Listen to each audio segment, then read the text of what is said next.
Sir समोर sir थांबा sir तर हा थांबलो. आता याच्यामध्ये माल कमी आहे पण किंमत जास्त आहे.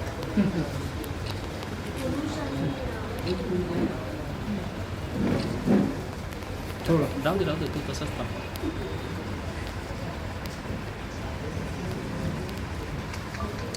अरे रोशनी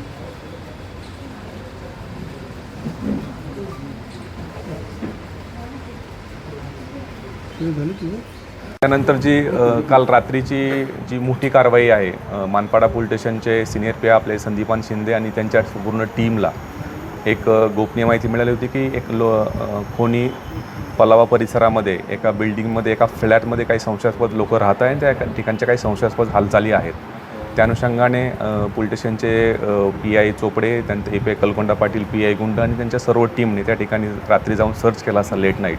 त्या ठिकाणी आपल्याला 3 आरोपी त्या ठिकाणी त्या फ्लॅटमध्ये मिळाले आणि पूर्ण फ्लॅटचीच पूर्ण झडती घेतली असता त्या ठिकाणी आपल्याला MD साधारणपणे 1900 ग्रॅमपेक्षाही जास्त MD ते मिळालेलं आहे आणि त्याची किंमत 2 कोटीपेक्षाही जास्त आहे.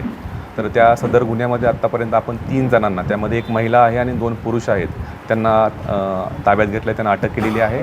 आणि या सदर गुन्ह्यामध्ये इतरही आरोपी असण्याची शक्यता असल्याने आमच्या 2 टीम ज्या आहेत त्या इतर आरोपीच्या मागावरती आहेत आणि त्याच्यामुळे सुद्धा आपल्याला या गुन्ह्यामध्ये लीड मिळू शकते आणि त्या अनुषंगाने आमच्या 2 टीम ज्या आहेत त्या इतर आरोपीच्या मागावरती आहेत. अशी ही कारवाई मानपाडा पोलीस स्टेशननी MDच्या अंतर्गत केलेली आहे. सर हे कुठनं आणायचे आणि कोणाला विक्री करायची? साधारणपणे त्या ठिकाणी करत असताना जे आरोपी आपल्याला मिळालेले आहेत त्यांच्या प्राथमिक तपासावरून ते वेगवेगळ्या ठिकाणी याचा सप्लाय करत असण्याबाबतची आम्हाला इन्फॉर्मेशन आहे. आणि त्याच्यामध्ये माल आणणारे हा एक ग्रुप वेगळा आणि विकणारे ग्रुप वेगळे, अशा प्रकारचं ह्यांचं पूर्ण हे रॅकेट त्या ठिकाणी चालत होतं असं आमच्या प्राथमिक तपासामध्ये निष्पन्न झालेलं आहे. आता काल रात्रीच लेट नाईट गुन्हा दाखल केलेला आहे, तरीसुद्धा इतरही काही आरोपी त्यामुळे अजूनही निष्पन्न होतील. त्याच्यामुळे पूर्णपणे रॅकेट कशा प्रकारे चालत होतं त्याच्यावरती आपण अधिक बोलू शकतो.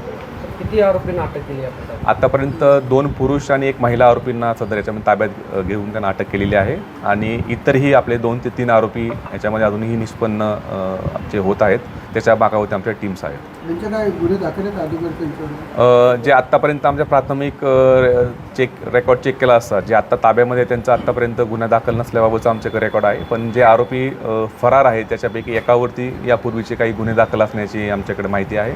त्या अनुषंगाने आमचा तपास सुरू आहे.